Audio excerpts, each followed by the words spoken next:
കഴിഞ്ഞ മാസം എനിക്ക് ശമ്പളം തന്നപ്പോൾ 200 ദിർഹംസ് കൂടുതലായിരുന്നു. ഈ മാസം ശമ്പളം കിട്ടിയപ്പോൾ 200 ദിർഹംസ് കുറവാണ്. അതെന്താ അങ്ങനെ? കഴിഞ്ഞ മാസം 200 കൂടിയപ്പോൾ എന്താ കംപ്ലൈന്റ് ചെയ്യാറുന്നേ? അല്ലപ്പോൾ ഞാൻ എല്ലാ തെറ്റും ഒരു പ്രാവശ്യമായിട്ട് ക്ഷമിച്ചു. ഞാൻ ഇനി പകുതി പണിയെടുക്കുള്ളൂ. അപ്പൊ നീ തീരെ പണിയെടുക്കൂലെന്നാ പറയണത്? എന്താ അങ്ങനെ? ആകെ നീ പകുതി പണി എടുക്കണുള്ളൂ. അതിന്റെ പകുതി എന്ന് പറഞ്ഞപ്പോ തീരെ ഇല്ലല്ല. ഒരു ചായ. നിനക്ക് ചായ തരുന്ന മുതലാളി പറഞ്ഞിട്ടുണ്ട്. അതെ, നിങ്ങൾക്ക് ചായ കൊടുക്കരുതെന്ന് അറിഞ്ഞിക്കണാ? ആ പറഞ്ഞു. അതെന്താ അങ്ങനെ പറഞ്ഞേ? 10 ചായ വിറ്റാൽ 4 എണ്ണം നീ കുടിക്കും. ഈ പരിപാടി ഇവിടെ നടക്കൂല. അതാ അങ്ങനെ ഒരു വർത്താനം. അപ്പൊ എനർജി വേണ്ട പണിയെടുക്കാന്. വെറുതെ ഇരിക്കണോ എന്തിനാടാ എനർജി? പോയി പച്ചവെള്ളം കുടിച്ച് എനർജി ഉണ്ടാക്കിക്കോ. അതെ, ഈ ഇളനീര് മൂത്തിട്ടാണ് തേങ്ങ ഉണ്ടാവണത്. ഞാനൊരു കാലത്ത് മുതലാളിയാവും, നോക്കിക്കോളി. ഇങ്ങനെ പോകാണെങ്കിൽ നീ വേഗം കൊട്ടത്തേങ്ങയാവും.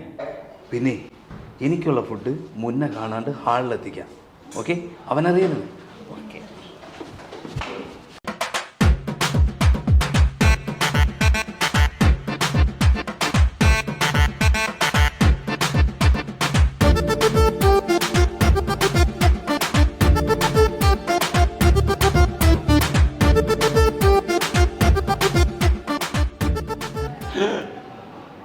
തെണ്ടി എന്റെ ഞണ്ട്.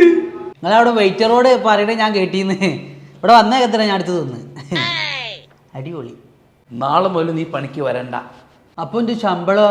അത് ഞാൻ റൂമിലേക്ക് എത്തിച്ചേക്കാം. ഞാൻ പട്ടിണി ആവൂലല്ല.